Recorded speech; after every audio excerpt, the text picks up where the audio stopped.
I'm standing in the back corner of the chandelier-lit ballroom, quietly sipping cucumber water because even the wine table felt too exclusive to approach. My sister Valencia is laughing with her circle, flipping her hair like she's the queen of something. A guy next to her says, "Who's that in the corner?" She looks like the waitstaff. Valencia smirks and goes, "Oh, that's just my sister, Evren. Total bore. She probably came here to hand out resumes." They all laugh. Then it happens. The entire party hushes as someone shouts, "Oh my God, it's Talon St. James." People part like the Red Sea as the international actor strides in, bodyguards barely able to keep up. Talon scans the crowd once, then twice, and suddenly, his face lights up. He walks right toward me. "Evren," he says, grinning. "Is that you? What are you doing here?" He pulls me into a tight hug, cameras flashing around us. Still building empires from behind the scenes? Valencia chokes on her champagne. But this story didn't start here. It started on my birthday, when they all laughed at me like I was nothing. This is the moment I realize my family didn't just overlook me. They enjoyed doing it. I'm sitting at a long, polished mahogany table in a restaurant that smells like old money and new truffle oil. It's my 27th birthday, but the celebration feels more like a performance for their benefit than a party for mine. My mother, Annette, is holding court, her voice a tinkling bell of socialite grace that always makes my teeth ache. My father, Dean, is a silent monolith beside her, nodding at the appropriate times, his attention somewhere on the stock market ticker that runs constantly in his mind. Across from me, my older sister Valencia glitters. She's wearing a dress that costs more than my rent, her laughter sharp and practiced. Even my younger brother Harper, who used to be my closest confidante, sits slightly apart, his gaze downcast, already sucked into the family's gravitational pull of indifference toward me. The waiter places a small, tastefully wrapped box in front of me. I know without opening it that it contains socks. It always contains socks. Practical, boring, forgettable. Just like me, in their eyes. I force a smile. "Thank you, Mom, Dad." My voice is a small sound, easily swallowed by the restaurant's ambient noise. My mother doesn't even look at me. Her attention is fixed on Valencia. "Oh, darling," she says, her eyes sparkling. "We have a little something for you, too." She slides a much larger, more ostentatiously wrapped box across the table. Valencia's gasp is pure theater. "For me? But it's Evren's birthday." Her words are meant to sound considerate, but the look in her eyes is pure, unadulterated triumph. She knows, they all know. "Well, your engagement is just such a momentous occasion," my mother coos, waving a dismissive hand in my direction. "We couldn't wait." I watch, my hands clenched in my lap, as Valencia unwraps a brand new, top-of-the-line designer handbag. The very one I had mentioned wanting, in a fleeting moment of foolish optimism months ago. The silence from my side of the table is deafening. Even the air feels heavy with my humiliation. Harper shifts uncomfortably in his seat, his knuckles white as he grips his water glass. He won't meet my eyes. He's the enabler, the silent partner in my erasure. His cowardice stings almost as much as their cruelty. "Oh, it's gorgeous," Valencia squeals, holding the bag up for everyone to admire. Then she turns her bright, merciless gaze on me. "Speaking of new things, Evren, how's the job hunt going? Still temping? Or have you finally landed something permanent? Anything at all?" The question hangs in the air, dripping with condescension. My father chuckles, a low, rumbling sound that shakes the table. "Give her a break, Val. Not everyone can be a star. It's not a defense, it's a confirmation. I am the black hole to her supernova." I feel my face flush, a hot, creeping tide of shame.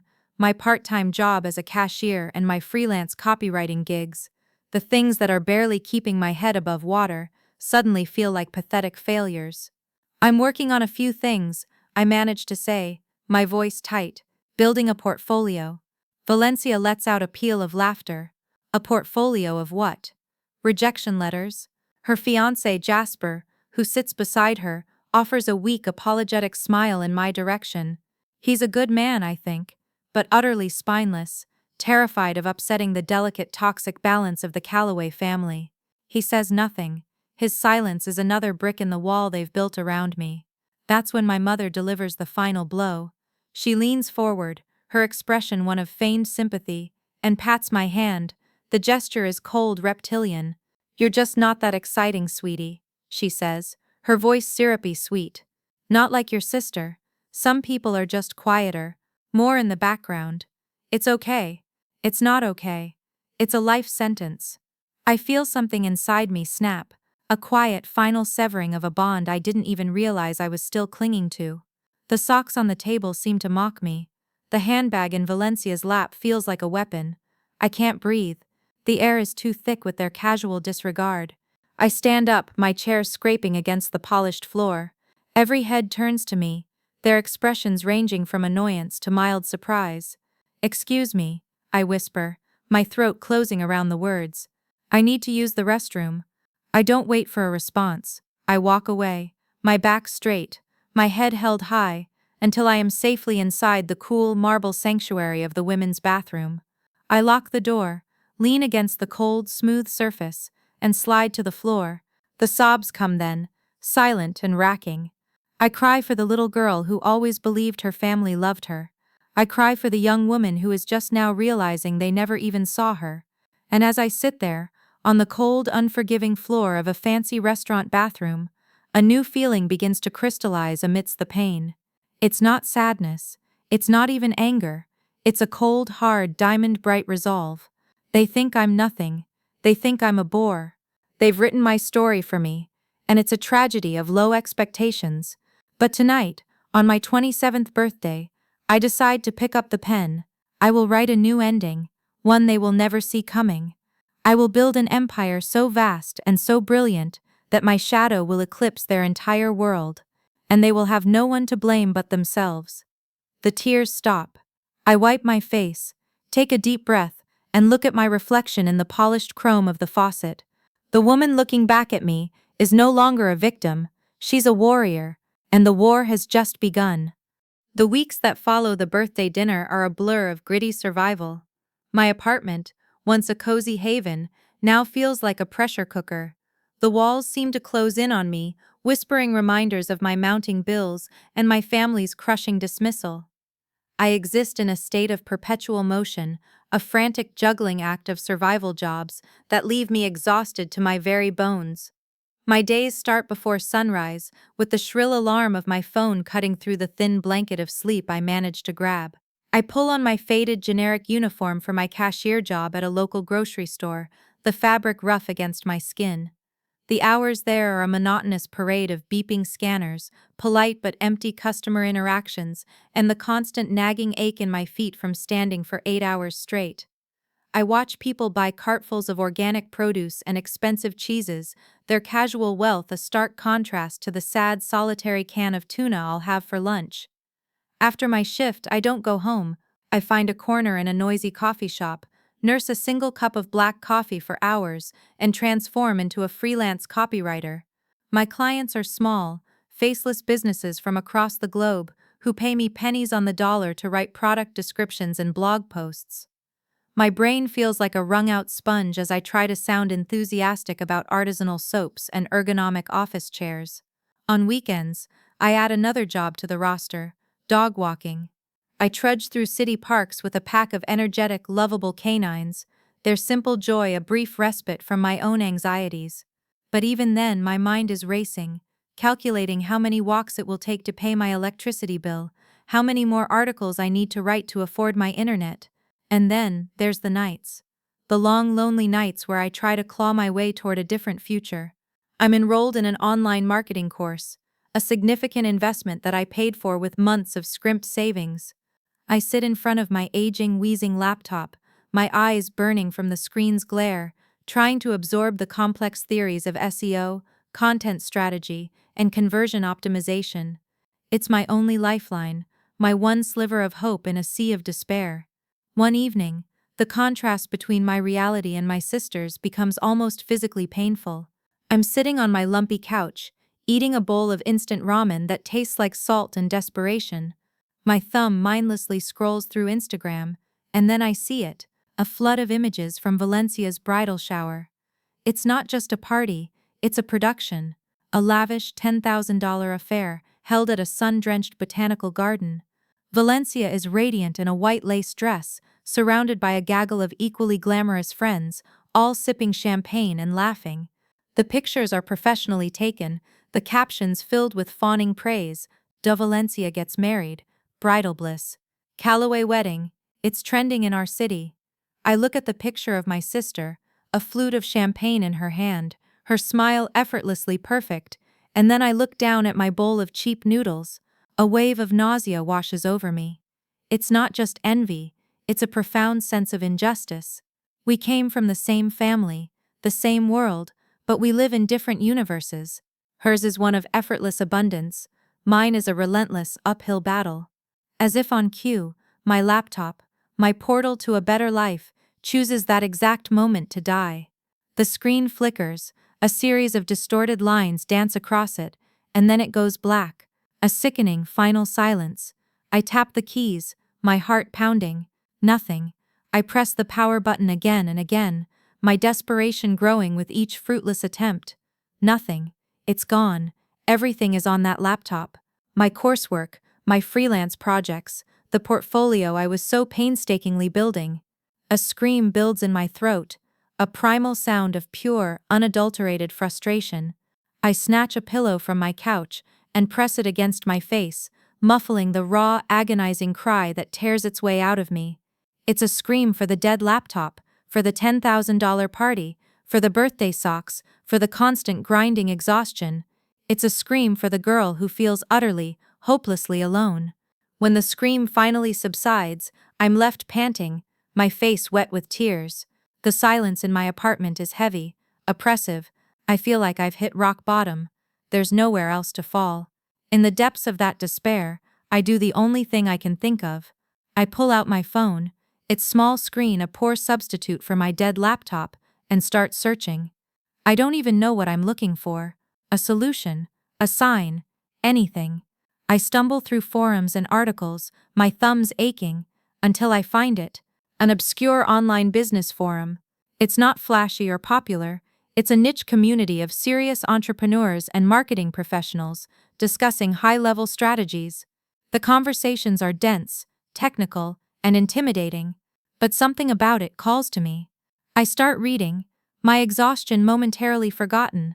I see a post from a small e-commerce owner struggling with their ad campaign.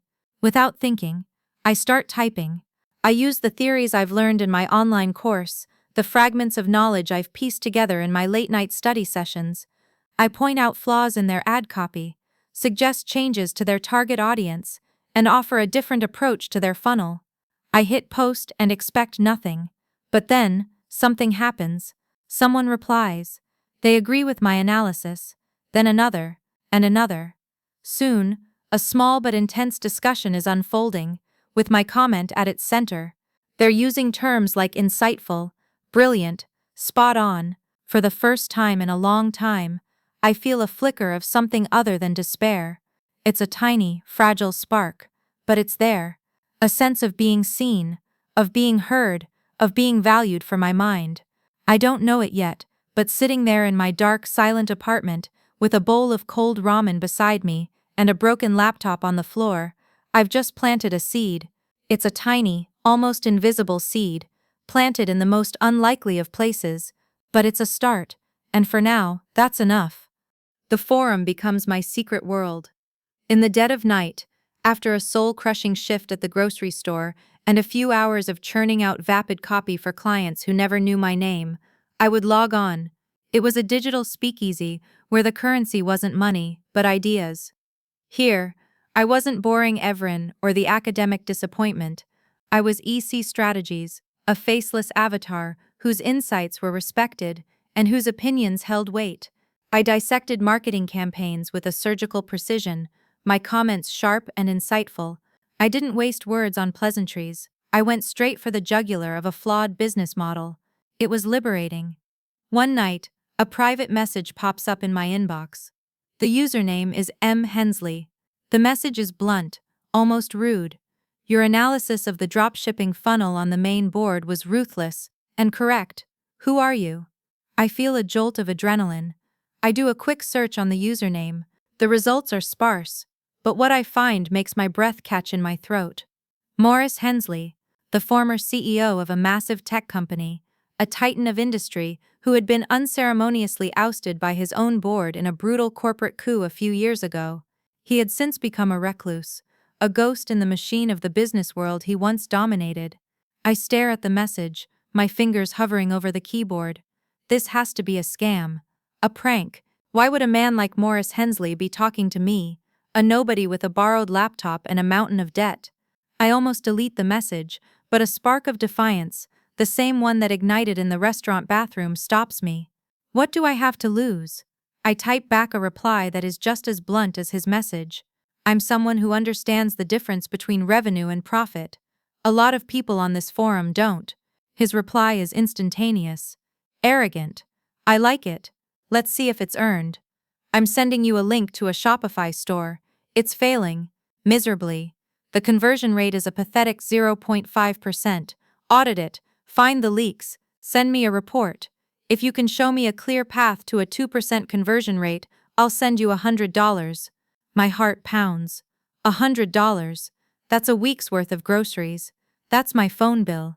But it's more than the money. It's a challenge. It's a test.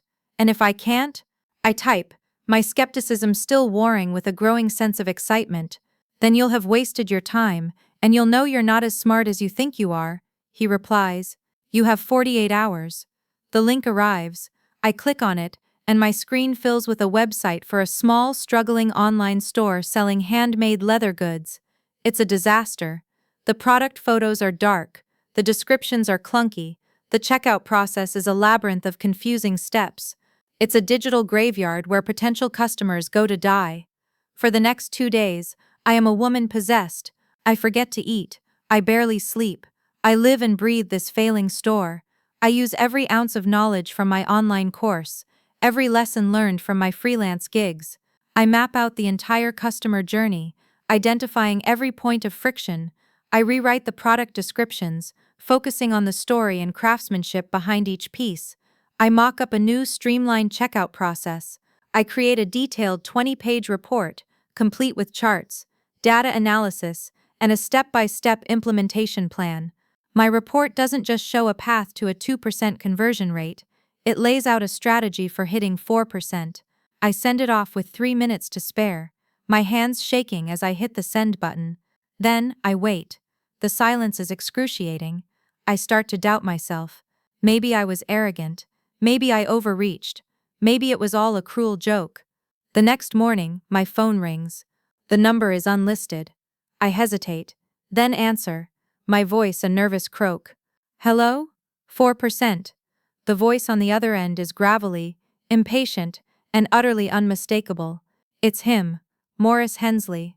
Your report was brutal, efficient, and devoid of the usual fluff. You didn't just identify the problems, you provided actionable solutions. I implemented half of your suggestions last night. The conversion rate is already at 3.2%. I am speechless. A giddy, dizzying sense of validation washes over me. I'm glad it was helpful, I stammer. I don't need friends, Everin, he says, and the sound of my own name, spoken by this legendary figure, sends a shiver down my spine. I had plenty of friends. They're the ones who voted me off my own board. What I need are results. I need people who see the world in terms of systems, not emotions. I see that potential in you. The raw, uncut, ruthless potential to build things. So, I'll ask you once, are you in?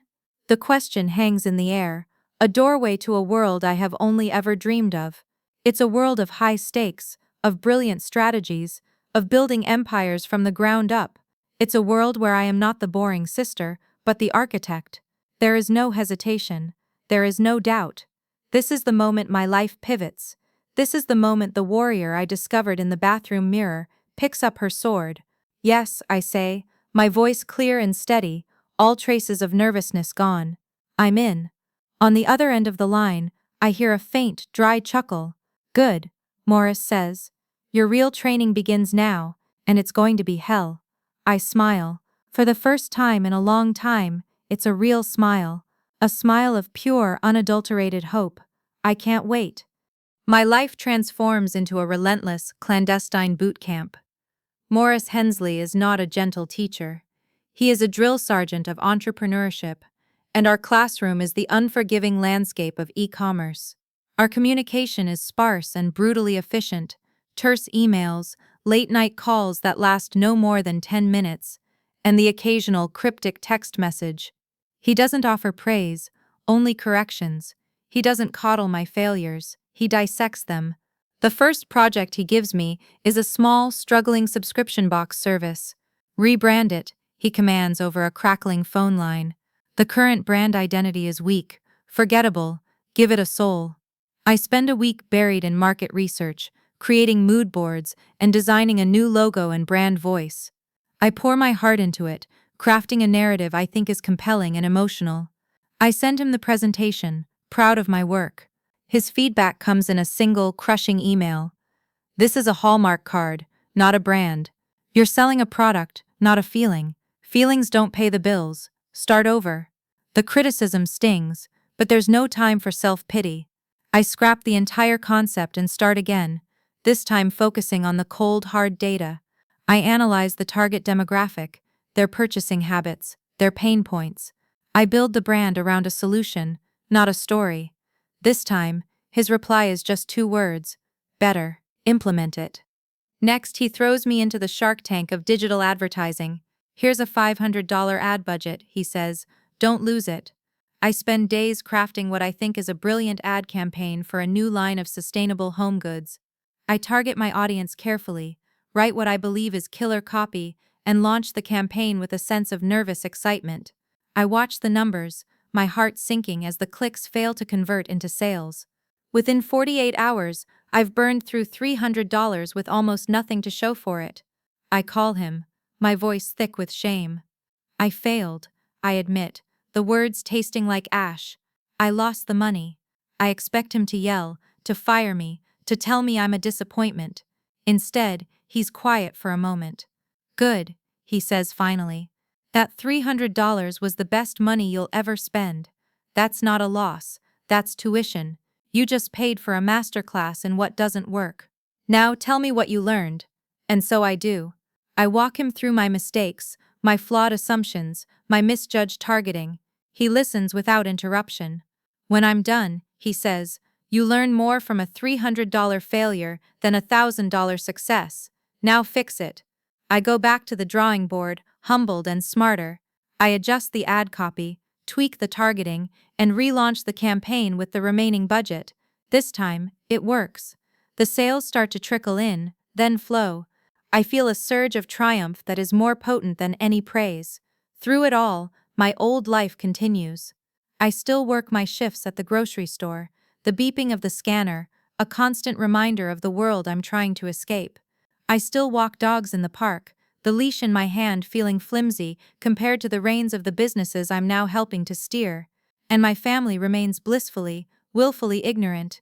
To them I am still the unemployed, unambitious, academic disappointment. I hear it in their passive-aggressive phone calls, in the pitying tone of my mother's voice.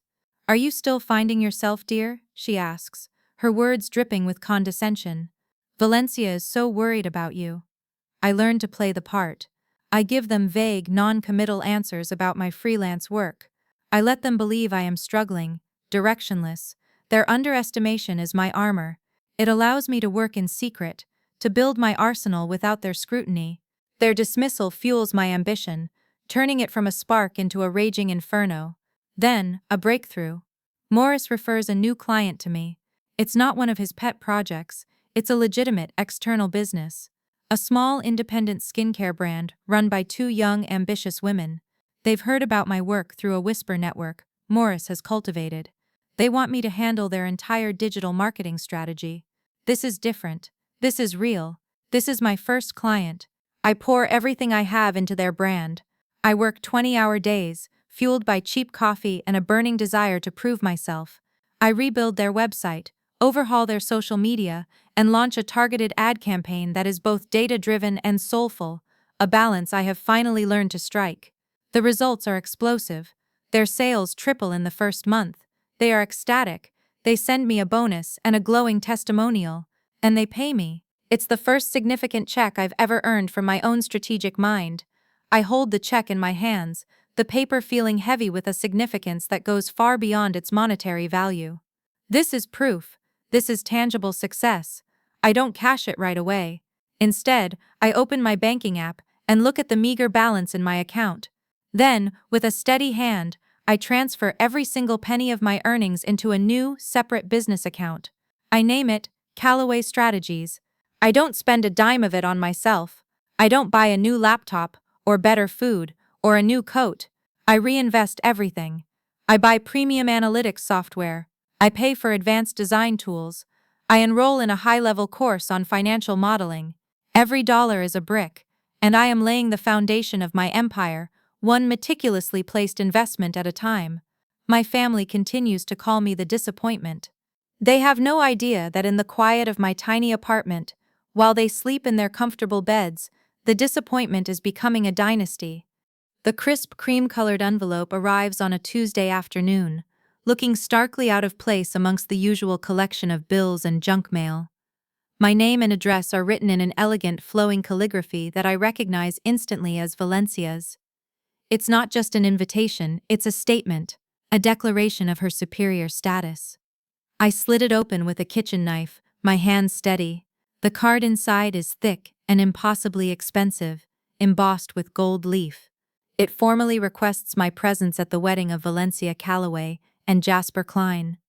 The location is a 5-star luxury resort in the wine country, a place so exclusive I've only ever read about it in glossy magazines. The date is 3 months away. Tucked inside the main invitation is a smaller, separate card. It details the dress code. The words leap off the page, a deliberate, calculated jab. Dress code, couture. Not black tie, not formal. Couture. A standard so absurdly high, so transparently designed to exclude me, that I almost have to laugh. It's Valencia at her most predictable, her cruelty wrapped in the trappings of high society. At the bottom of the card, she has added a handwritten note, her perfect cursive, a weapon of passive aggression. Hope you can afford to come, Everin. It would mean so much to have the whole family there. The implication is clear. You are not one of us, but we will deign to include you in our perfect family portrait, as long as you know your place. I toss the invitation onto my small kitchen table, the thick cardstock landing with a satisfying thud. For a moment, I consider throwing it away, of simply not going. It would be the easy thing to do, the path of least resistance, but that's the old Everin. The new Everin, the one forged in the fires of Morris Hensley's tutelage, sees not an insult, but an opportunity, an arena, a stage. Later that evening, my phone buzzes with a text from an unfamiliar number. It's Jasper. I hope you got the invitation, and I hope you'll come. I'd really love for you to be there. I stare at the message. It's a classic Jasper move, a private, whispered apology for his fiancée's public cruelty. He's the enabler, the man who witnesses the injustice but lacks the courage to confront it. His support is a flickering candle in the hurricane of Valencia's personality. Well-intentioned, but ultimately useless. I type back, a simple, non-committal reply. Thanks, Jasper, I'll think about it. I don't RSVP. I let the silence hang in the air, a small act of rebellion. Valencia will assume I am cowering, scrambling to find a suitable dress, or simply too embarrassed to show my face. Let her. Her assumptions are the building blocks of my strategy. The next day, I make a phone call. Not to a department store, not to a rental service, but to a client. A young, fiercely talented fashion designer whose e-commerce business I had helped launch a few months ago. Her brand is built on minimalist architectural designs, clothes that are not loud, but powerful, understated, but unforgettable. I have a special project for you, I say, my voice calm and confident. I need a gown. The dress code is couture, but I want to interpret that in my own way. I want something that doesn't scream for attention, but commands it. Something that is an investment, not a costume. We spend the next hour sketching out ideas, a collaboration of her design genius and my strategic vision. The gown we conceive is a masterpiece of subtlety, a column of deep, midnight blue silk that will move like liquid with a single dramatic architectural detail at the shoulder. It will be the opposite of Valencia's certain-to-be frothy, ostentatious style. It will be a whisper in a room of screams, and for that reason, it will be the most powerful statement of all. But the dress is only part of the plan. The real power move comes next. I open my laptop, a new sleek, powerful machine paid for by Callaway Strategies, and navigate to the website of the luxury resort where the wedding will be held. I bypass the standard guest rooms, the junior suites, the very rooms my family will likely be staying in. I scroll to the top tier, to the section reserved for corporate events and VIPs. I find what I'm looking for, the chairman's suite, a sprawling, opulent space with a panoramic view of the vineyards, a private terrace, and a dedicated concierge service. It costs more per night than I used to make in a month. Without a moment's hesitation, I book it for the entire wedding weekend. I fill in the details, my fingers flying across the keyboard, and in the field marked company name, I type the two words that have become my secret mantra, my silent declaration of independence, Callaway Strategies. I am not coming to this wedding as the boring unemployed little sister. I am not coming as a guest, or even as family. I am coming as a CEO. I am checking into a suite that outranks theirs, wearing a custom gown they could never conceive of, all funded by an empire they don't even know exists. I close my laptop and lean back in my chair, a slow, cold smile spreading across my face. Valencia wanted me to feel small. She wanted to humiliate me with a dress code I couldn't possibly meet. She doesn't realize that I am no longer playing her game. I am changing the entire board. And on her wedding day, I will be the queen. The discovery happens by accident. I'm cleaning out a dusty old box of college papers, searching for a specific textbook, when a folded, forgotten bank statement slips out from between the pages of a chemistry manual. It's from a joint savings account my parents had set up for Valencia and me. A small fund meant to cover miscellaneous college expenses. I hadn't thought about it in years. Curiosity piqued. I unfold the brittle paper. It's from my senior year, a time when money was incredibly tight for me. I scan the columns of debits and credits, and then my eyes lock on a single transaction, a withdrawal, for $5,000. The date is stamped clearly, 2 weeks before Valencia's lavish, impromptu spring break trip to Cancun, a trip she claimed a rich friend had paid for. I remember that time vividly. I remember eating ramen for weeks on end, working extra shifts at the campus library, agonizing over whether I could afford the software I needed for my final project. And all the while, she was sunning herself on a beach in Mexico, funded by money that was half mine. The proof is right here, in black and white. A cold, hard knot forms in the pit of my stomach. It's not surprise, not really. It's the grim, bitter confirmation of something I've always known on some subconscious level. Valencia's success has always been built on a foundation of lies and casual cruelty, often at my expense. My first instinct is primal. It's a surge of raw, vindictive anger. I could destroy her with this. The wedding is just weeks away. A single anonymous email to Jasper's law firm, a concerned friend sharing this old bank statement. The scandal would be catastrophic. It would detonate in the middle of their carefully constructed world of perfection. The image of Valencia's face crumbling in humiliation is intoxicating. I pick up my phone and dial Morris. My hands are shaking, my voice tight with a cold fury. I have it, I say, the moment he answers. The perfect weapon. She stole from me, years ago, but I have the proof, $5,000. I can blow her entire wedding, her entire life, sky high. I expect him to be pleased. I expect him to relish the opportunity for such a brutal strategic takedown. His brand of warfare has always been ruthless. For a long moment the line is silent. I can hear the faint hum of his office, the quiet whirring of the machine of his own empire. Then, he speaks, his voice low and measured. You could, he says. You could leak it. It would be effective. She would be humiliated. Her fiancé would be horrified. Her parents would be forced to deal with a public scandal. It would be a checkmate of sorts. He pauses, letting the image linger in my mind. The temptation is immense, a siren song of righteous revenge. But then he continues, and his words cut through my anger like a surgeon's scalpel. But what does it accomplish? It makes you a saboteur. It defines your victory in relation to her failure. You would be dragging her down into the mud with you. Is that the kind of power you want? The power of destruction? I am silent, the bank statement feeling suddenly flimsy in my hand. He's right, leaking this would be a victory, but a hollow one. It would be a story about her lies, about her downfall. It wouldn't be a story about me, about what I've built. I'm building a name, Evren, he says, his voice softer now, but no less intense. A name built on results, on integrity, on creating value where there was none. Callaway Strategies isn't about tearing things down. It's about building things up. Your success should be your revenge. It should be so undeniable, so overwhelming, that it makes her lies and her petty cruelties completely irrelevant. His words reframe the entire situation. He's offering me a choice between two kinds of power: the fleeting, explosive power of a bomb, or the enduring, unshakable power of a fortress. One is about her, the other is about me. I look at the bank statement, at the proof of her betrayal. And for the first time, I don't see a weapon, I see a relic, a piece of a past that no longer defines me. My anger recedes, replaced by a cold, clear focus. I am not the girl she stole from anymore. I am the CEO of Callaway Strategies. My revenge will not be a whisper of scandal from the past.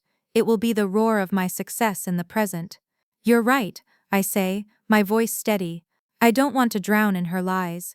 I can almost hear the ghost of a smile in his voice. Good, he says. Then let her drown in her own. Karma is a patient accountant, Evren. It always collects. Now let's get back to work. Let's build something she'll choke on. I tear the bank statement in half, then in quarters, and let the pieces fall into the trash can. I feel a weight lift from my shoulders. I don't need to expose her past. I need to secure my future. The greatest revenge isn't revealing her character, it's revealing mine, and the stage for that revelation is already set. The universe, it seems, has a cruel sense of irony. Just as I make the moral choice to rise above Valencia's pettiness, my own carefully constructed world begins to teeter on the edge of collapse. The engine of Callaway Strategies, which had been humming along with such promising momentum, suddenly sputters and stalls. It starts with an email. My biggest client, the skincare brand whose success had been my first major victory, informs me that they've been acquired by a larger corporation. The new parent company has its own in-house marketing team. My services, they regret to inform me, are no longer required. The news hits me like a physical blow. They were more than just a client, they were my proof of concept, my anchor. Their monthly retainer was the lifeblood of my agency, funding the software, the tools, the very air my business breathed. With a few sterile corporate sentences, that lifeline is severed. I stare at my bank account, the numbers a terrifying indictment of my vulnerability. After paying for my custom gown and the deposit on the ridiculously expensive chairman's suite for the wedding, my business account balance is precariously low. Then my personal account. The number is even more horrifying. After paying my rent and bills, I have less than $500 to my name. A cold, familiar panic begins to creep up my spine. It's the same dread I felt when my laptop died, the same desperation that fueled my ramen noodle nights. I thought I had escaped that life, but here I am, just one lost client away from being right back where I started. The walls of my apartment, which had started to feel like the headquarters of a burgeoning empire, now feel like a cage again. The thought of having to crawl back to my parents, to admit defeat, is a bitter metallic taste in my mouth. I can already hear my mother's voice, dripping with pity, and a smug "I told you so." Oh, Evren, sweetie. This little project of yours was a nice try, but maybe it's time to be realistic. There's a receptionist position open at your father's firm. The thought is so unbearable it makes me physically ill. To add insult to injury, a rejection email arrives the next day. I had applied for a small local speaking opportunity at a marketing conference, a chance to start building my personal brand, to step out from behind the anonymous avatar of EC Strategies. The email is polite but firm. They've chosen a speaker with a more established public profile. I feel invisible again. A ghost in the machine, my successes known only to me and Morris. As if on cue, Valencia twists the knife. A new post appears on her Instagram feed. It's a picture of her and Jasper, clinking champagne glasses on the balcony of their new palatial home. The caption is a masterclass in smug, targeted cruelty. "So blessed to be building our kingdom," she writes. "Some people were just born to watch the throne, not sit on it." The message is so clearly aimed at me that it might as well have been a direct text. She is building a kingdom, and I am about to be evicted from my tiny one-bedroom apartment. The weight of it all is crushing. For the first time since I started this journey, I truly contemplate giving up. The fight feels too hard, the odds too long. Maybe they were right all along. Maybe I am just born to be in the background, to watch others succeed while I struggle to stay afloat. I am sitting on my floor, surrounded by bills I can't pay, my dream crumbling around me, when my phone buzzes. It's a notification from my bank. A transfer has been received. $1,000. My heart lurches. I don't understand. I check the details. The sender, M. Hensley. My pride flares. Is this pity? Charity? I dial his number, my voice tight with a mixture of confusion and indignation. "I can't accept this," I say, the moment he picks up. "It's not charity," he barks, his voice sharp, impatient. "Don't be an idiot. It's an advance, a business investment. I've seen your work, I've seen your potential, and I believe in the return on that investment. You're in a slump, it happens. The question is, what are you going to do about it? Are you going to crawl back to your family with your tail between your legs, or are you going to get up and fight?" His words are a splash of ice-cold water to the face. He's not offering me a handout, he's offering me a lifeline, a chance to pull myself out of the nosedive. He's betting on me, even when I've stopped betting on myself. "What you do in the face of failure is what defines you, Everin," he continues, his voice a low growl. "Success is easy, resilience is hard, so what's it going to be?" A fire ignites in my gut, burning away the despair, the self-pity. He is right. This isn't the end, it's a test. A crucible designed to forge me into something stronger. I take a deep breath, the air filling my lungs with a renewed sense of purpose. I will not break. I will not surrender. I will not give Valencia the satisfaction. "Thank you," I say, my voice steady, all traces of desperation gone. "It won't be wasted." "I know," he says, and hangs up. I stand up, my back straight. The $1,000 is more than just money. It's a vote of confidence. It's fuel. I open my laptop and get to work. I don't sleep for the next 72 hours. I send out 100 cold emails to potential clients. I network relentlessly on the business forums. I refine my service offerings. I double down. I will not just survive. I will thrive. I will turn this near collapse into the catalyst for my greatest comeback. Valencia thinks she's watching me fail. She has no idea she's about to witness my coronation. The $1,000 advance from Morris isn't just a safety net, it's a catapult. Fueled by a potent cocktail of desperation and defiance, I plunge back into the digital trenches with a ferocity I didn't know I possessed. The near collapse has stripped away my fear of failure. Having stared into the abyss of returning to my family's suffocating pity, I now have nothing to lose. My cold emails are no longer polite inquiries, they are bold, audacious proposals. I target businesses that are struggling, dissect their weaknesses with surgical precision, and present them with a roadmap to success so compelling they can't ignore it. I land 2 new clients in the first week. They are smaller than my last, but they are mine. I use Morris's advance to hire my first team member, a virtual assistant from the Philippines named Anya. She is a miracle of efficiency, a quiet force who takes over the administrative tasks that have been bogging me down, freeing me up to focus on high-level strategy. A month later, I hire a freelance video editor, a young, hungry artist who can turn my clients' raw footage into polished, compelling advertisements. My tiny one-woman operation is quietly, secretly expanding. Callaway Strategies is no longer just me in my apartment. It's a network, a team, a growing agency. Then comes the call that changes everything. It's from a venture capital firm Morris has connections with. They have a new investment in their portfolio, a wellness brand that's struggling to find its footing in a crowded market. The brand has a celebrity co-founder, but his fame isn't translating into sales. They need someone who can build a real business from the ground up, not just ride the coattails of a famous name. The celebrity co-founder is Talon St. James. The Talon St. James, the internationally renowned actor whose face is on movie posters from New York to Tokyo. I feel a wave of vertigo. This is a league I have never even dreamed of playing in. They need a ghost, Morris tells me over the phone. Someone to build the empire behind the curtain. They need results, not a name. This is your sweet spot, Evren. Don't be intimidated. He puts his pants on one leg at a time, just like the rest of us. My first meeting with Talon is a video call. I expect an entourage, an ego, a typical celebrity performance. Instead, I find a surprisingly down-to-earth, shrewd businessman who is frustrated that his passion project is failing. He's wearing a simple t-shirt, sitting in what looks like a home office, not a Hollywood mansion.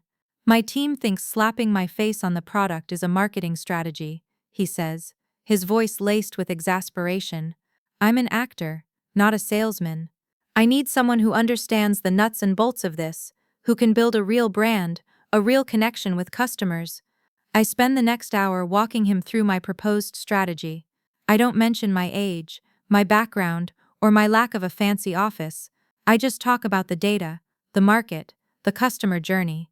I talk about funnels, and conversions, and brand identity. I treat him not as a celebrity, but as a client.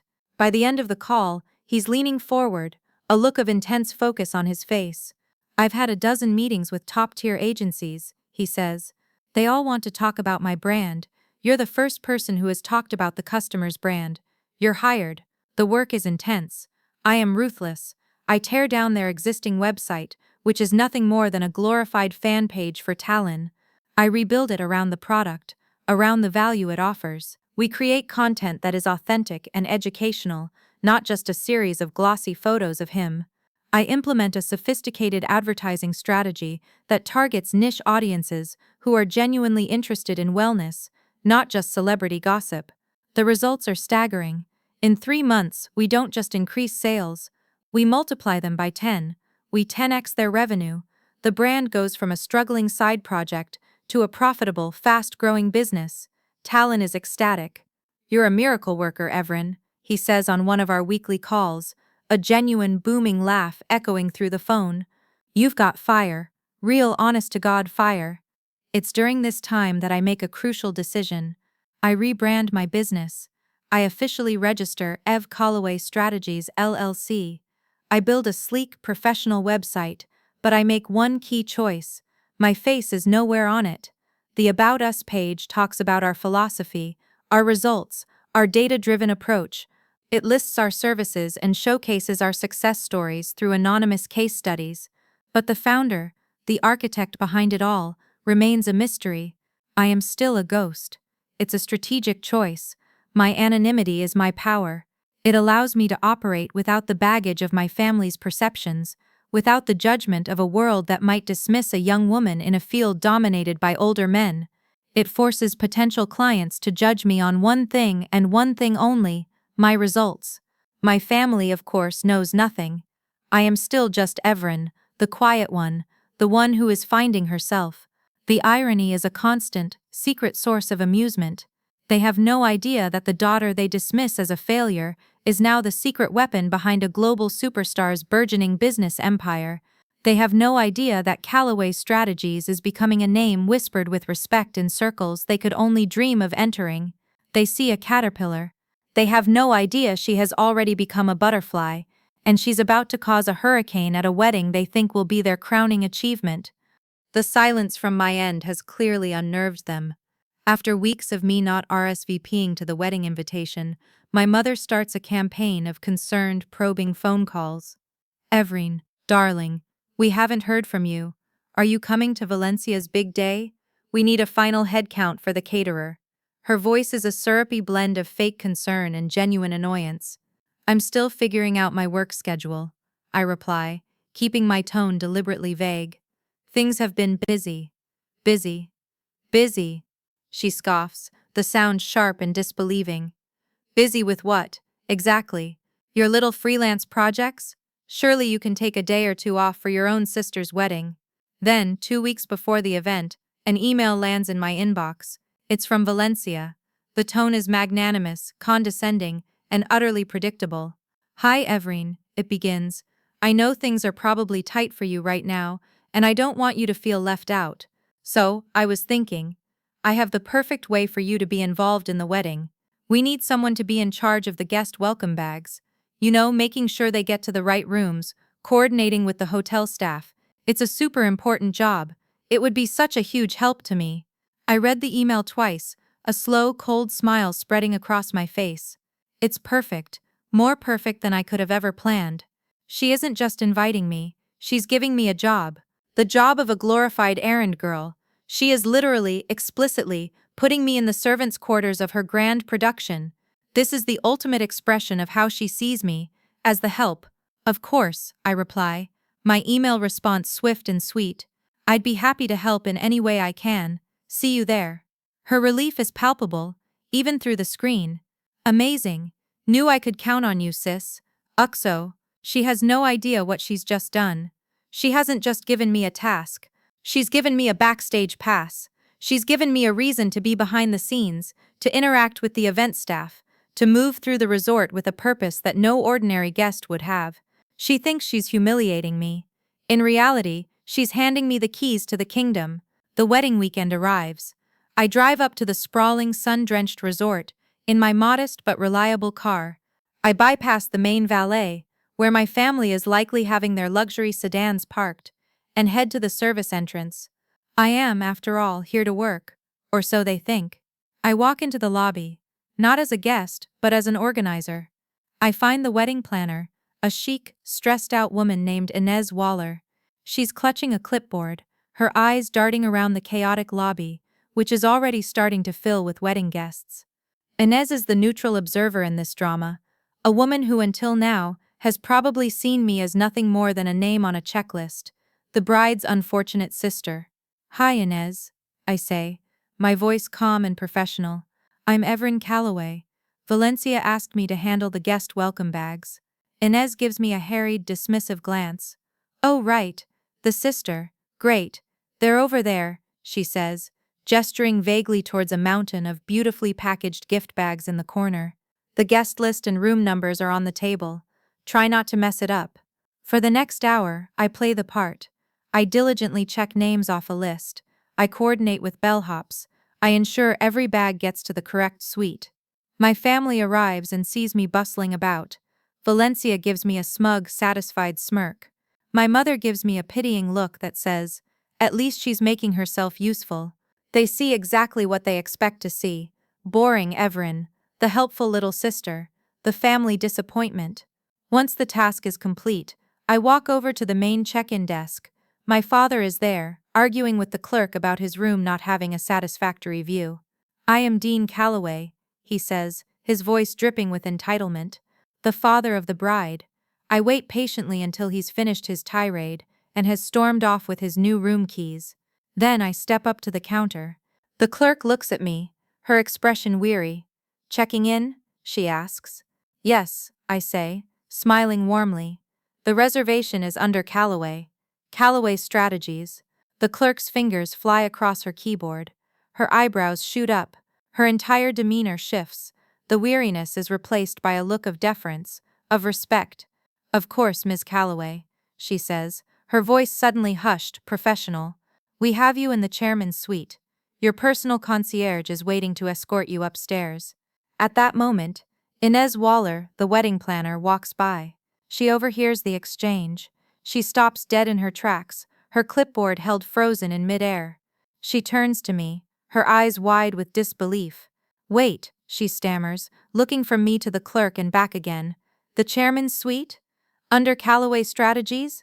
I've been coordinating with them for months. They're one of our main event sponsors. I've been emailing with the owner, Ev Calloway. She points a trembling finger at me. Are you telling me that you're Ev Calloway? The pieces click into place in her mind, the cognitive dissonance so great that she looks almost dizzy. The helpful, boring sister in the sensible shoes is also the powerful, mysterious CEO who has been bankrolling a significant portion of this lavish event. I give her a small, serene smile. Yes, I say simply. I am. It's a pleasure to finally meet you in person, Inez. I turn to the waiting concierge. I'll be watching the ceremony from the sponsor's suite, of course, but I'll be down for the reception. Please let my team know I've arrived. I walk away, leaving Inez standing in the middle of the lobby, her mouth slightly agape, the guest list completely forgotten in her hands. The game has officially begun, and I've just made my opening move. The day of the wedding dawns bright and clear, the California sky a perfect cloudless blue. From the sprawling private terrace of the chairman's suite, I watch the final preparations unfold on the grounds below. Tiny figures of florists and technicians scurry about, putting the finishing touches on the extravagant stage for Valencia's grand performance.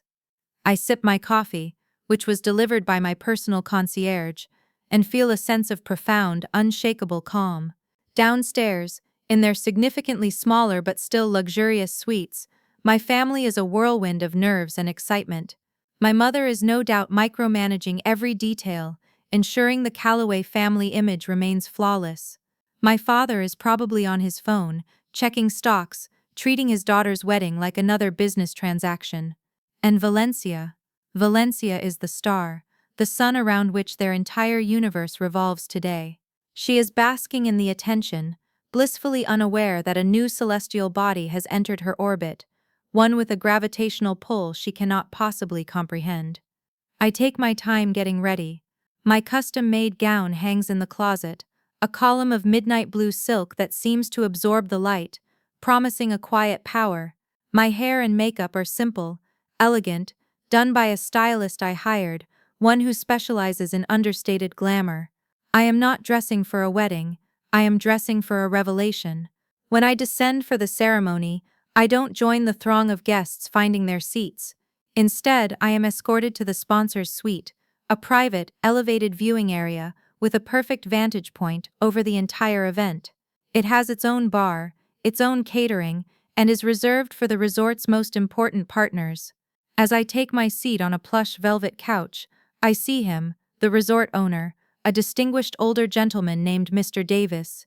He had been CC'd on some of my emails with Inez. He rises as I enter. "Miss Calloway," he says, extending a hand. "A pleasure.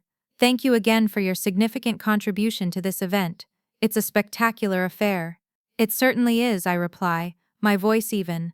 The bride has impeccable taste. We make small talk, our conversation easy and professional. From my vantage point, I can see the guests below, a sea of pastel silks and dark suits. I spot my family in the front row. Valencia is a vision in white, her dress a confection of lace and tulle, as extravagant and attention-seeking as her personality. She looks radiant, smug, triumphant. She has finally achieved everything she ever wanted. My mother is dabbing a tear from her eye with a silk handkerchief, a perfect portrait of maternal pride. She gushes to the woman next to her, loud enough for those around them to hear. "I'm just so proud. Valencia has done so well for herself. She married so well." Her words are a familiar dagger, twisting in an old wound. Doing well, in her world, means marrying well. It has nothing to do with personal achievement, with building something of your own. Jasper, standing at the altar, looks handsome but nervous. His eyes scan the crowd, and for a moment they meet mine. A flicker of confusion crosses his face. He sees me, not in the back row where he probably expected me to be, but in this VIP suite, sitting next to the owner of the entire resort. He gives a slight, almost imperceptible shake of his head, as if clearing a strange vision. The ceremony is beautiful, flawless, and completely impersonal. It feels like a business merger, a union of two powerful families, with Valencia as the prized asset. I watch it all with a detached sense of observation, like a sociologist studying a strange and fascinating tribe. During the vows, I see my brother, Harper. He's a groomsman, standing stiffly in his tuxedo. He looks lost, uncomfortable. He catches my eye and gives me a small, questioning smile. It's the first genuine expression I've seen from him in years. It's a flicker of the old Harper, the one who used to be my ally before he was assimilated into the family collective. The guests around me, the other sponsors and VIPs, occasionally glance at me, their curiosity piqued. I am an anomaly. A young woman, alone, sitting in a seat of power. I can hear their whispered questions. Who is she? I don't recognize her. She must be someone important. The ceremony concludes. The happy couple kisses. The crowd erupts in applause. The real show is about to begin. As the guests file out towards the cocktail hour, I remain in the suite, finishing my glass of champagne. I am in no hurry. My moment is not now. It is coming. The reception is being held in the grand ballroom, a magnificent space with soaring ceilings and glittering chandeliers. The guests are mingling, laughing, sipping champagne. Valencia and Jasper are holding court, the center of everyone's attention, and I, the boring sister, the family disappointment, am quietly, calmly waiting in the wings. This is the calm before the storm, the final, quiet moments before the reveal. Every piece is in place, the stage is set, the audience is assembled, and they are about to witness a plot twist they never saw coming. The transition from the cocktail hour to the grand ballroom reception is seamless, a testament to Inez Waller's frantic behind-the-scenes efficiency. I can see her from my reserved table, her eyes darting around the room, constantly landing on me with a look of dazed confusion. My table isn't tucked away in the back with distant cousins and awkward work friends. It's a prime piece of real estate, near the head table, right next to the one reserved for the resort owner, Mr. Davies. Its placement is a quiet but clear statement of importance. Guests murmur as I take my seat. I am a riddle they can't solve. The boring sister they heard whispers about is sitting at a table usually reserved for royalty or major donors. I see my mother's brow furrow in confusion. I see my father lean over and whisper something to her, his eyes narrowed in my direction. They don't understand. Their world is governed by a strict, predictable hierarchy, and I have just violated it. Valencia, for her part, is too engrossed in her own spotlight to notice, or perhaps to care. She is gliding through the room, her hand possessively on Jasper's arm, accepting compliments, her laughter echoing just a little too loudly. She is the queen of her own manufactured fairy tale. Then a ripple of excitement spreads through the room, starting near the entrance. A hush falls over the crowd. Heads turn. The music seems to dim. Someone near the door lets out a half-strangled gasp. "Oh my God," a woman whispers, her voice filled with awe. "It's Talon St. James." It's a scene straight out of a movie. The crowd parts like the Red Sea as Talon strides into the ballroom. He's even more magnetic in person than on screen, exuding an aura of effortless charisma. He's flanked by two discreet but imposing bodyguards who gently fend off the bolder guests trying to snap a selfie. He is the embodiment of A-list celebrity, and his unexpected presence has sucked all the oxygen out of the room. Valencia and Jasper are frozen, their champagne glasses halfway to their lips. This is a massive, unexpected coup for their wedding. Having Talon St. James show up is a social triumph beyond their wildest dreams. Valencia's eyes light up with a predatory gleam. She smooths her dress, preparing to intercept him, to claim this social victory as her own. Talon, however, pays no attention to the bride and groom. His eyes scan the crowd, a polite but dismissive glance over the sea of stunned faces. He's looking for someone. He scans the room once, then twice, and then, his face breaks into a wide, genuine, electrifying grin. His eyes lock onto mine. He changes direction, completely bypassing the head table, ignoring the bride and groom, and walks directly, purposefully, toward me. The entire ballroom holds its breath. The silence is absolute, broken only by the frantic clicking of a few guests' phone cameras. I feel hundreds of pairs of eyes on me. I stand up, a calm, serene smile on my face. "Evrine?" Talon's voice is warm, familiar, booming with genuine affection. He reaches me and pulls me into a tight, friendly hug, completely oblivious to the shockwaves he is sending through the room. "Is that really you? What in the world are you doing at a wedding? I thought you never left your command center." He pulls back, still grinning, his hand resting on my shoulder. He looks me up and down, taking in my gown. "Wow," he says, "look at you. It's good to see you out from behind the screen. Are you still building empires and dominating the world from behind the scenes?" The question hangs in the air, a grenade with the pin pulled. From the corner of my eye, I see Valencia. Her face has gone from triumphant to confused to utterly horrifyingly pale. She looks like she's been slapped. She chokes on her sip of champagne, a small sputtering sound that is shockingly loud in the silent room. A few tables over, the DJ, a young guy who has been watching the whole scene unfold with wide eyes, whispers into his microphone, though he seems to have forgotten it's on. Who is she? His question is an audible whisper across the ballroom. Someone at a nearby table, a tech-savvy younger cousin, has his phone out. He's not taking a picture, he's searching. I can see the frantic movement of his thumbs. His eyes widen. He leans over to his friend and shows him his screen. I know what he's found. A tagged photo on Talon's Instagram from a few weeks ago, a celebratory post about his wellness brand's success. The photo is of the product, but the caption tags the company, and in the company's bio there's a link to fccallawaystrategies.com. Gasps ripple through the crowd as the information spreads like wildfire from phone to phone, table to table. The whispers start, a low, buzzing hum of disbelief. Callaway Strategies, that's her company. She runs his business. Valencia finally finds her voice. She stumbles forward, her perfect composure shattered. You work with Talon St. James? She stammers, her voice a high, reedy sound I've never heard from her before. It's the sound of her entire world tilting on its axis. I turn to my sister, my expression calm, my smile unwavering.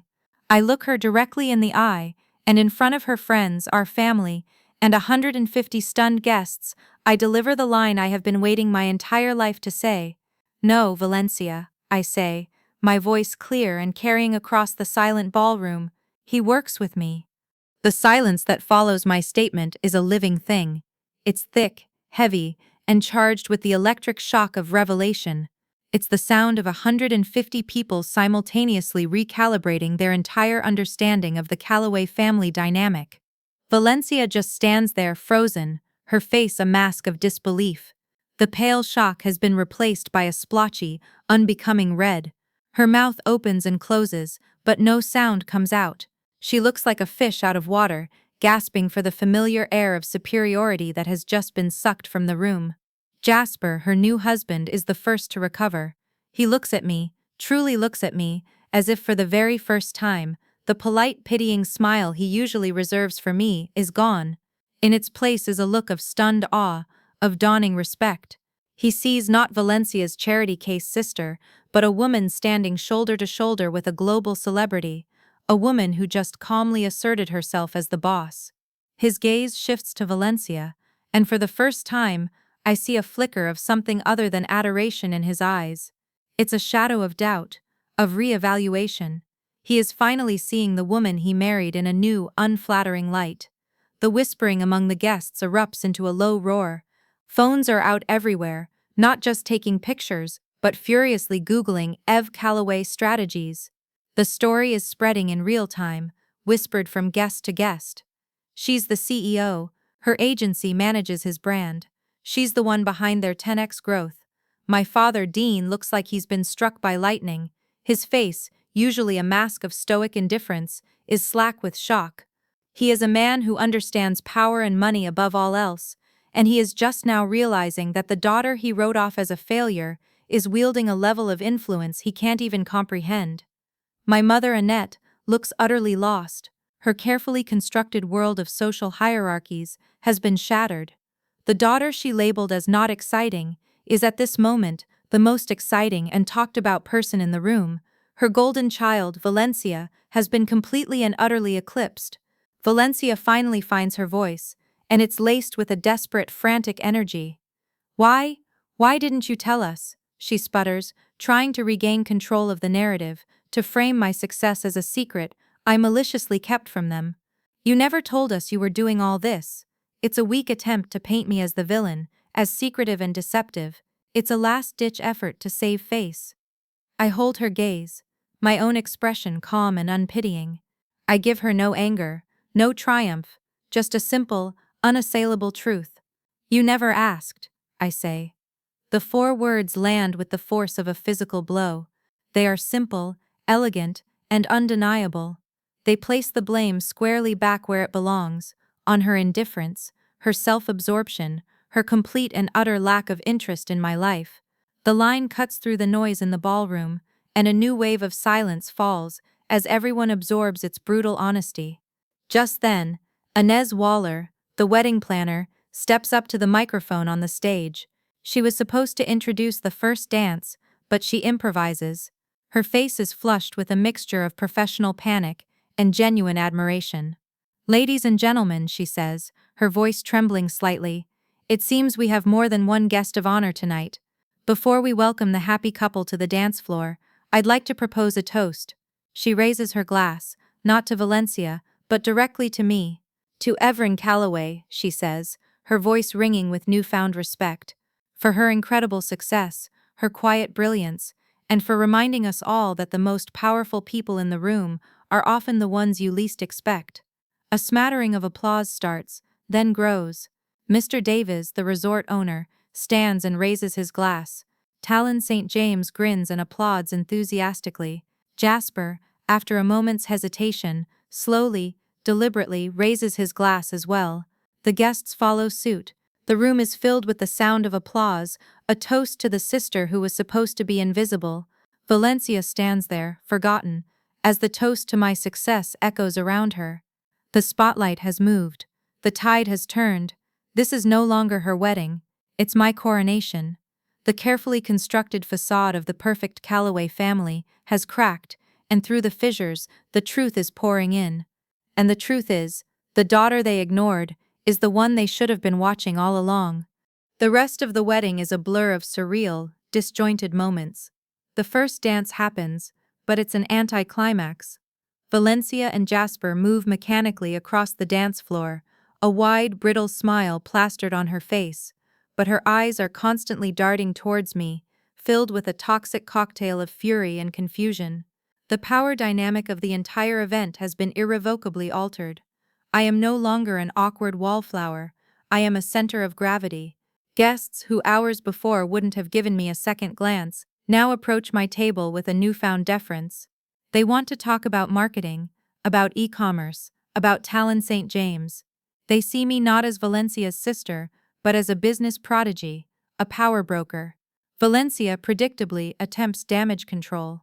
After the toasts, she makes her way to my table, her new husband trailing behind her like a nervous shadow. She tries to reclaim the narrative, to absorb my success into her own story. "Evelyn, darling," she says, her voice artificially sweet, "I am just so shocked. And proud, of course. We must have you over for dinner. You can tell us all about your little company. It's just so quaint that you kept it all a secret." The word quaint is a pathetic attempt to diminish my achievements, to shrink my empire down to a little company. It's a transparent, desperate power play, and it falls completely flat.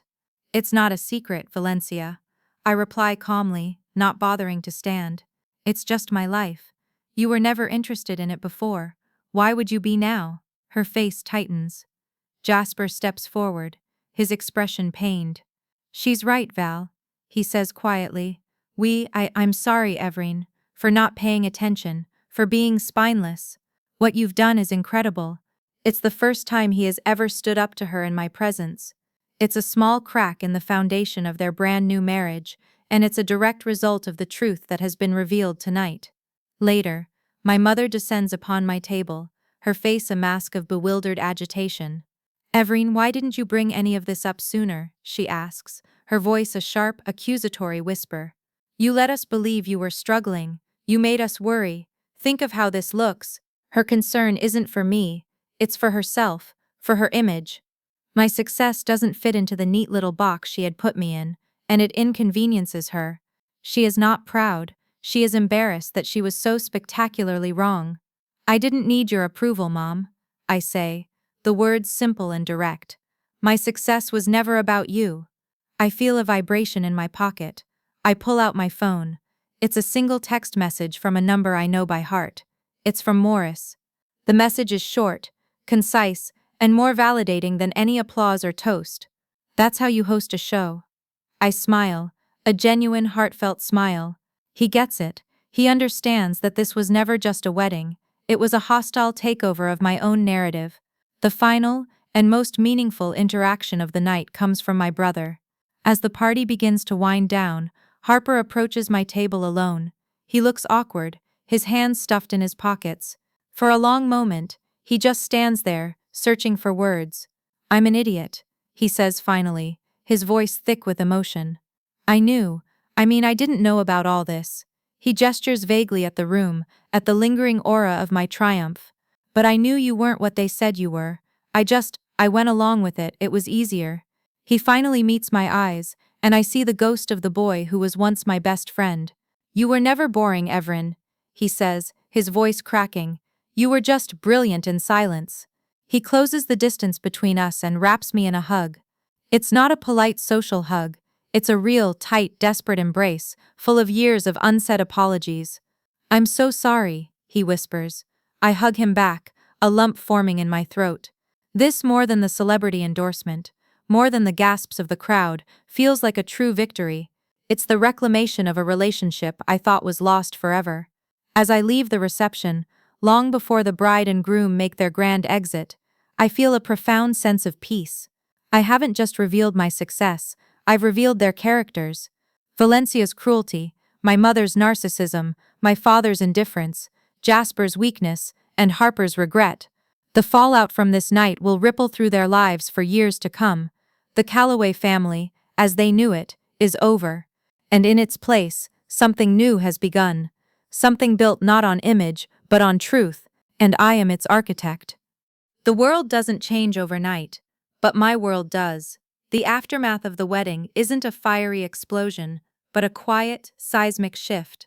The fault lines in my family have been exposed, and the landscape is forever altered. I am no longer a footnote in the Calloway family story. In many ways, I have become the headline. Valencia doesn't call, she doesn't text, she retreats into a bitter, resentful silence. I see her life play out on social media, a desperate, high-gloss performance of marital bliss and socialite success. But the posts have a new, brittle edge to them. They are no longer effortless declarations of superiority. They are frantic attempts to convince herself and the world that she still matters, that she is still the queen. The whispers I hear from mutual acquaintances paint a picture of a woman unraveling, obsessed with my success, constantly comparing her life to a version of mine she can only imagine. The power dynamic between us has been permanently inverted. She is now the one watching me. My mother attempts a different tactic, assimilation. She calls me weakly, her voice oozing a newfound proprietary pride. She talks about my daughter, the CEO. She tries to take credit for my ambition, attributing it to the good Calloway genes. I entertain her calls with a polite, detached amusement. I give her no emotional purchase. I do not need her manufactured approval now, just as I did not need her genuine disdain then. My relationship with my father remains a vast, empty distance, but now it is a distance marked by his dawning, uncomfortable respect. He is a man who speaks the language of power, and for the first time, he recognizes me as a fluent speaker. Our conversations are still rare and stilted, but the pity is gone, replaced by a grudging admiration he seems unable to fully conceal. The most profound changes, however, happen within me, and within the empire I continue to build. The wedding was not an ending, it was a launchpad. The buzz generated by the Talon St. James incident is a tidal wave of publicity that Calloway Strategies rides to new heights. My inbox is flooded with inquiries from potential clients, from investors, from conference organizers. The anonymity I once cultivated as a shield is no longer necessary. I step out from behind the curtain. My first move is to accept an invitation to give a TEDx talk. The same organization that rejected me for a small speaking opportunity months ago now offers me a headline slot. I stand on the iconic red circle, not as EC Strategies, but as Evren Calloway. I don't talk about my family. I don't talk about revenge. I talk about the power of being underestimated. I talk about building a brand on results, not on personality. I talk about the quiet, relentless work that happens in the shadows before the spotlight ever finds you. The video of my talk goes viral. Calloway Strategies explodes. We grow from a small remote team to an agency with 10 full-time employees and a waiting list of clients. We move into a sleek, minimalist office in the heart of the city's tech district. It has glass walls, a collaborative workspace, and a view of the skyline. It is a physical manifestation of the empire I once dreamed of in my tiny, dark apartment. I am no longer just a strategist. I am a leader. I nurture my team. I foster a culture of innovation and integrity. I remember what it felt like to be unseen, and I make it my mission to ensure that every brilliant mind in my company is recognized and valued. I still walk to work some mornings, the simple act of putting one foot in front of the other a reminder of the journey. I still wear the same subtle, elegant scent, a small anchor to the woman I have always been, and I still remember with perfect clarity every cruel word, every dismissive gesture, every casual act of humiliation. They are not wounds anymore. They are fuel. They are the stones in the foundation of the fortress I have built. One afternoon, a young intern, bright-eyed and ambitious, stops me in the hallway of our office. "Excuse me, Miss Calloway?" she asks, her voice a mixture of nervousness and awe. "I just wanted to say, your story is the reason I applied to work here. It's truly inspiring." And in that moment, I realized the true nature of my new beginning. The labels my family gave me, boring, quiet, disappointing, have been stripped away, rendered meaningless. The world has given me a new one. People don't call me Everin the sister, or Everin the disappointment. They call me Ms. Calloway. They call me CEO. They call me ma'am. And it is a title I have earned, not with a wedding or a name, but with fire and silence and a will of iron. The story isn't over. It's just beginning. Have you ever been the boring one in your family, only to shock everyone later? Let me know in the comments. I read every one. If you found this story inspiring, hit that like button and subscribe for more real-life revenge stories that feel like movies. Turn on notifications so you never miss an update, and remember, silence doesn't mean weakness,